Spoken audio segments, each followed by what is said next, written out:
आज अशोकनगर जिले के रोसल्ला गांव में पूर्व सांसद डॉक्टर केपी यादव के पिता की प्रतिमा अनावरण कार्यक्रम में शामिल होने पहुंचे सीएम मोहन यादव ने कांग्रेस पर जमकर हल्ला बोला और साथ ही साथ राम मंदिर के बाद मथुरा में कृष्ण मंदिर बनाए जाने के लिए कांग्रेस से आह्वान किया है। साथ ही साथ इस पूरे कार्यक्रम में देखा जाए तो भाजपा के कई चेहरे नदारद रहे, वहीं कई चेहरे अति उत्साह में दिखाई दिए। कहीं ना कहीं यह कार्यक्रम पूरे अशोकनगर जिले में चर्चा का विषय बना हुआ है। इससे पहले हेलीपैड पर पहुंचने के बाद सीएम काफिले के साथ रोड शो करते हुए डॉक्टर केपी यादव के घर पहुंचे और उसके बाद मंदिर में पूजा अर्चना करने के बाद प्रतिमा का अनावरण किया और उसके बाद सभा को संबोधित करते हुए कांग्रेस पर जमकर हल्ला बोला है। लेकिन इससे पहले पूर्व सांसद डॉक्टर केपी यादव व स्थानीय मुंगावली विधायक बृजेंद्र सिंह यादव ने भी सभा को संबोधित करते हुए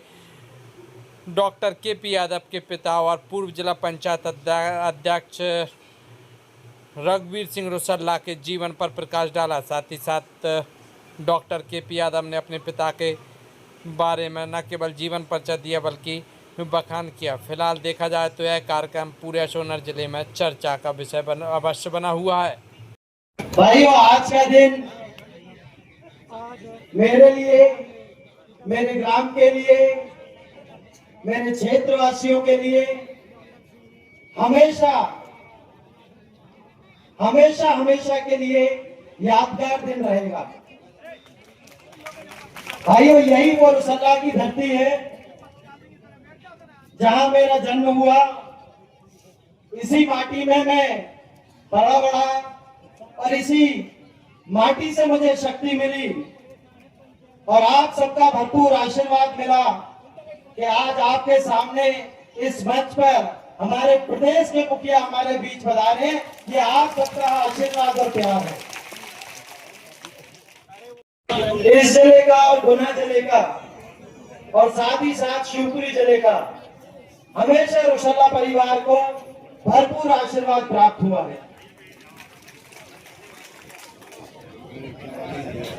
हमेशा इस परिवार को आप सबका आशीर्वाद प्राप्त हुआ और आप सबके आशीर्वाद से और आप सब बड़ों से जो सीखा, जो संस्कार मिले, उनको लेकर हम आगे बढ़े और इस क्षेत्र की भलाई के लिए जो कुछ हो सका वो किया। आज वो दिन है, जैसे हमेशा ही एक बेटे के लिए उसका पिता ही सबसे बड़ा हीरो होता है। चाहे मैं हो, चाहे आप हो या कोई भी हो, हमेशा उसके लिए आदर्श पुरुष, उसके लिए हीरो उसका पिता होता है। और आज मेरे लिए बड़े सौभाग्य की बात है और मैं बारंबार माननीय हमारे यशस्वी मुख्यमंत्री जी को दिल की गहराइयों से बहुत बहुत धन्यवाद देता हूं कि माननीय आपने इस दिन को मेरे लिए हमेशा के लिए, इस परिवार के लिए यादगार बना दिया।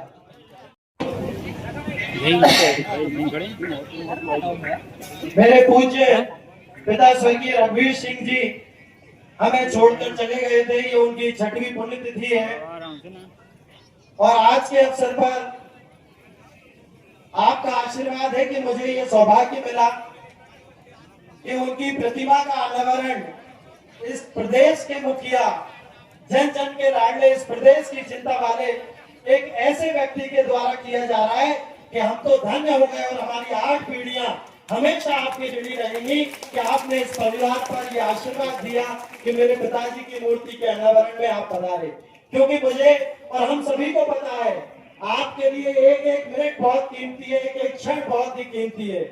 आपके कंधों पर न सिर्फ इस प्रदेश की बल्कि इस देश की जिम्मेदारी है और मैं जानता हूँ आप इस देश के लिए पल पल समर्पित रहते हैं। आपने अपना जीवन पूरा इस देश के लिए समर्पित कर रखा है। आप न सिर्फ मेरे बल्कि जन जन के हर युवा के आदर्श पुरुष हैं। हम सब आपके पद चिन्हों पर चलना चाहते हैं। आपने चाहे धर्म के क्षेत्र में हो, चाहे संस्कृति के क्षेत्र में हो और चाहे हमारे युवाओं के लिए हो, आपने हर क्षेत्र में जो कार्य किए हैं वो कभी कोई नहीं भूल सकता। पर उपस्थित हमारे संत महाराज जो अयोध्या से पधारे हैं, मैं उनका भी बहुत बहुत धन्यवाद देता हूँ। महाराज जी का हमेशा मुझे आशीर्वाद रहा है और मलारगढ़ से पढ़ा रहे हमारे महंत जी, इनका आशीर्वाद सदा ही रोसल्ला परिवार के रहा है। चाहे पूज्य स्वर्गीय मेरे पिता श्री रघुवीर सिंह जी हो, चाहे मेरे स्वर्गीय चाचा जी श्री संग्राम सिंह जी यादव जी हो, दोनों ही महाराज जी का भरपूर आशीर्वाद हमेशा हमें मिला है और महाराज जी के हमेशा ही बताए गए पथों पे हम चलते आए हैं और उन्हीं के कारण हम लोग जो है आज धर्म के क्षेत्र में चाहे और गौ माता को लेकर हमारे माननीय मुख्यमंत्री जी बड़ी बड़ी गौशालाओं का निर्माण करवा रहे हैं, जिससे हजारों गाय उन गौशालाओं में जाकर रह सके, अच्छे से उनकी देखभाल हो सके। साथियों, जब से हमारे माननीय मुख्यमंत्री जी ने मध्य प्रदेश की बागडोर संभाली है, हमारे माननीय प्रधानमंत्री मोदी जी के नेतृत्व में, आप देख रहे होंगे ऐसा कोई दिन नहीं है जिस दिन हमारे माननीय मुख्यमंत्री जी प्रदेश के अंदर किसी न किसी शहर में, गांव में, कहीं ना कहीं भ्रमण लगातार जनता के बीच में पहुंचकर और आम जनता से बड़े सहज सरल स्वभाव से मिलते हैं। और आज भी आपने देखा होगा माननीय मुख्यमंत्री जी का, जबकि आप जानते हैं मुख्यमंत्री को कितनी व्यस्तता रहती है, और आज जैसा जन सैलाब उन्होंने देखा, हर व्यक्ति से उनकी मिलने की इच्छा हुई, हर व्यक्ति से उन्होंने आवेदन लिया। और मैं आपको आश्वस्त करना चाहता हूं कि माननीय मुख्यमंत्री जी जितने भी आवेदन लेकर जाएंगे, हर आवेदन पर आपके सुनवाई होगी निश्चित, इस बात से आप बिल्कुल निश्चिंत रहें। मैं स्वर्गीय रघुवीर सिंह यादव जी, आप सब जानते होंगे माननीय मुख्यमंत्री जी केपी यादव और मैं दोनों चाचा भतीजे हैं, और केपी के पिताजी और मेरे पिताजी सगे मामा भांजे थे, और दोनों मामा भांजों की ऐसी जोड़ी थी कि अशोकनगर जिले के अंदर एक लोग कहावत कहते थे कि मामा भांजे 2 जने और क्या करेंगे 100 जने। दोनों की ऐसी जोड़ी थी कि रिश्ता तो था लेकिन दोनों की दोस्ती थी, दोनों दोस्त थे, एक बगैर दूसरे के कहीं जाते थे नहीं, कदम नहीं रखते थे, एक थाली में दोनों खाना खाते थे, इतना दोनों में प्रेम भाव था, दोनों मामा और भांजे में। आज वो हमारे बीच नहीं है, क्योंकि दोनों नहीं है, मेरे पिताजी भी नहीं है और केपी जी के पिताजी भी नहीं है। आज मैं उनको स्मरण करता हूं और मैं उनको नमन करता हूं। आज केपी यादव ने बड़ी सोच समझ से और बहुत अच्छा एक कार्य किया कि अपने पिता की जो प्रतिमा का अनावरण करवाया। माननीय मुख्यमंत्री जी, हम आभारी हैं आपके, आपका आगमन हुआ, क्योंकि समय का अभाव है और भी वक्ताओं को बोलना है। बोलिए भारत माता की, भारत माता की, भगवान कृष्ण की, भगवान राम की, जानकी मैया की। बहुत बहुत धन्यवाद। हरी सिंह जी, हमारे वर्तमान विधायक गुरवाई की, प्रभु रामचंद्र महाराज की। आज के इस अवसर पर स्वर्गीय रघुवीर सिंह यादव जी, जिनका जीवन का अलग अलग परिचय अलग अलग प्रकार से आपके चेहरों के उमंग उत्साह बता रहे हैं। कॉलेज जीवन से शासन चुनाव के अलग अलग पदों पर निर्वाचित हुए, फिर सरपंच बने, जनपद अध्यक्ष बने, जिला पंचायत अध्यक्ष बने, और काम आदमी क्या करता है, जीते जी सामने तो सब नमस्कार करते हैं, जब शरीर छोड़ दो और इतनी भीड़ आ जाए तो अपने आप प्रणाम करने की इच्छा होती है।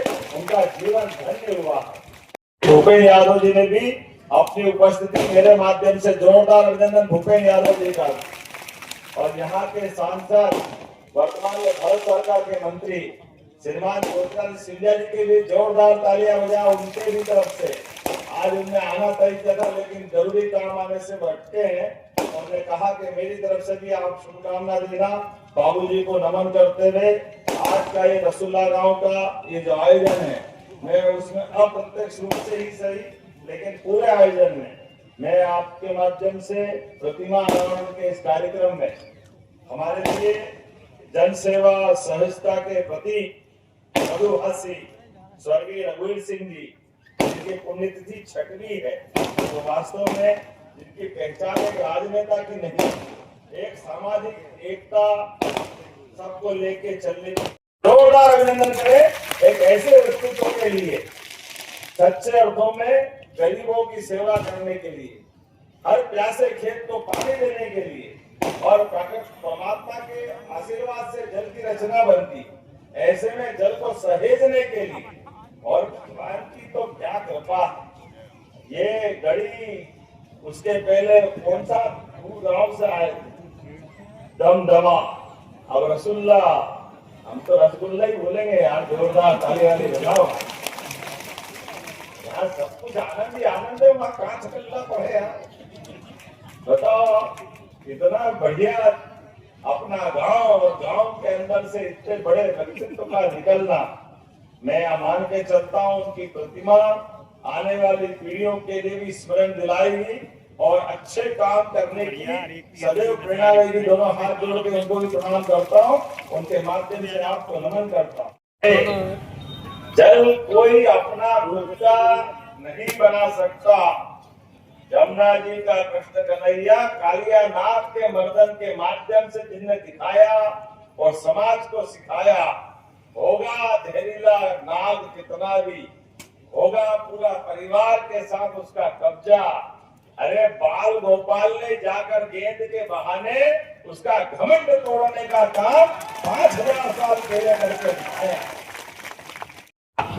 आप उनके चित्र को देखो, कल्पना करो, भगवान कालिया नाग के फन पे, अब बताओ इतने बड़े कालिया नाग के फन पे भगवान की उम्र तो छोटी सी थी, बाल रूपी था। अब बताओ कभी सोचो कि वो बाल रूप से उसके सिर पे नाच रहे हैं, वो नाच रहे मुस्कुरा भी रहे, क्या आनंद का दृश्य है। अपने जीवन में भी कोई कितनी भी कठिनाई आए, उस कठिनाई को ऐसे ही नियंत्रण में रखना चाहिए। ये दृश्य हमको दिखाई देता है गोपाल कृष्ण के माध्यम से। भगवान राम की वो सारी लीलाएं सुनाते हैं।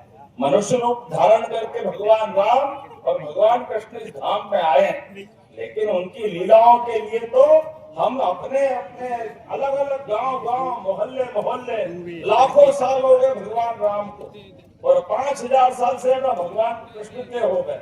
लेकिन आज भी देश की पहचान, दुनिया के किसी भी क्षेत्र में चले जाओ और वहां के लोग पूछे कि आप कहां से आए, आप अपने देश का नाम मत बताओ, केवल कह दो कि मैं भगवान रामकृष्ण की धरती से आया हूं, वो अपने आप कह देंगे हिंदुस्तान से आए। ये पहचान हमारी बनाई है, ये पहचान उनके माध्यम से बनी। राम के काल की याद दिलाते रघुवीर सिंह जी, उनके लिए हमारे लिए आज का दौर और आनंद का है। 6 साल हो गए, लेकिन उनके नाम के आधार पर आज अयोध्या से महाराज जी पधारे, वही सरयू मैया और वही अयोध्या। भगवान राम अगर मुस्कुरा रहा है तो जोरदार करके वो जय जय श्री राम। आज भगवान राम का भाव आनंद के साथ पूरा देश वो दृश्य याद करे जब सुप्रीम कोर्ट ने फैसला दिया, इतना बड़ा फैसला, लेकिन शासन करने वाले में दम होना चाहिए कि फैसला भी लागू हो और देश आनंद में डूबे, पूरे देश को दुनिया ने देखा। अगर भगवान राम के मामले में निर्णय आया तो कहीं कोई पत्ता भी नहीं खड़का, लेकिन कांग्रेस के शासन में केवल भगवान राम का जोर से नारा लगा तो धन्य हो जाते। ये कांग्रेस के कदम थे, ये कांग्रेस वालों की हालत थी। भगवान राम के जन्म स्थान को लेकर हमारा मजाक बनाते थे, राम मंदिर नहीं बनाएंगे, तारीख नहीं बताएंगे। बाबू मंदिर भी बन गया, तारीख भी आ गई, तुम्हारे को दर्शन का दुर्भाग्य, तुम्हारे को दर्शन नहीं मिले, आज तक दर्शन करने नहीं गए। वही बात नहीं, आप कहते हैं भगवान राम को पूरे देश और दुनिया में आनंद के साथ देख रहे हैं। भगवान राम का धूमधाम से मंदिर का भूमि पूजन हो गया, प्राण प्रतिष्ठा हो गई, पूरा देश आनंद मना रहा, तो आप पीछे पीछे कहा हम भी तो राम वाले हैं, हम भी तो राम वाले हैं।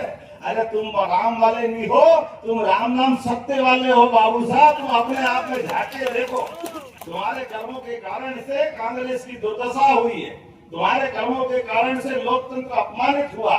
चलो कोई बात नहीं, आज इस आपके रसुल्ला गांव से मैं बोलता हूँ, आ जाओ मैदान में। अब राम जी का तो धाम जगमगा गया, अभी कृष्ण कन्हैया बाकी है। बोलो कृष्ण कन्हैया लाल की। आजा आजा, बोलो ना आप हिम्मत से कि मथुरा के अंदर वो गोपाल कृष्ण का आनंद आना चाहिए जो मथुरा के साथ पहले अयोध्या में आया। आना चाहिए कि नहीं आना चाहिए? गोपाल कृष्ण कन्हैया लाल की। आज आपके बीच में आया, आने के लिए वास्तव में मुझे लगा कि बहुत सारी बातें कर सकते थे। अपने बीच में से ये लोकतंत्र का तकाजा है कि कहां पर भगवान राम के इस काम को करने के लिए गरीब से गरीब आदमी के भी परिवार में जब लोकतंत्र के माध्यम से प्रधानमंत्री की ताकत आती है तो हर गरीब की जिंदगी बेहतर करने के लिए मोदी जी के माध्यम से हमारी सरकार कितने काम करती है। हमारे किसानों के लिए पहली बार किसान सम्मान निधि देने का काम किसी ने किया है, नरेंद्र मोदी जी के माध्यम करके। ये हमारे पैसे का परिवार में उपयोग हो रहा कि ये दुरुपयोग हो रहा। इनको तो शर्म नहीं आती, क्या बात करते हैं, मुझसे बोलने में खराब लगे। लेकिन ये बेईमान वोट के भूखे केवल एक ही काम करते, आपस में लड़ाओ, झूठ बोलो और अपना काम चलाओ। कितने साल निकाल दिए। ये आज मैं दिन में बिजली देखा, कांग्रेस की शासनकाल में 2002-03 तक रात में भी लाइट नहीं मिलती थी। रात में भी क्या हालत करी थी, रात में लाइट नहीं, सड़क के ठिकाने नहीं, आम जनता परेशान, सारी हालत खराब रहती थी। और हमारी सरकार बनी माननीय मोदी जी के आशीर्वाद से हमने कई कई काम किए। हमने कहा कि भगवान को केवल नाम के लिए नहीं, भगवान के बताए मार्ग पे भी चलने की आवश्यकता है। और भगवान ने मानवता को जीवित करने का प्रयास किया। मानवता को जीवित करने के लिए राहगीर योजना हमने बनाई। राहगीर योजना मोदी जी के माध्यम से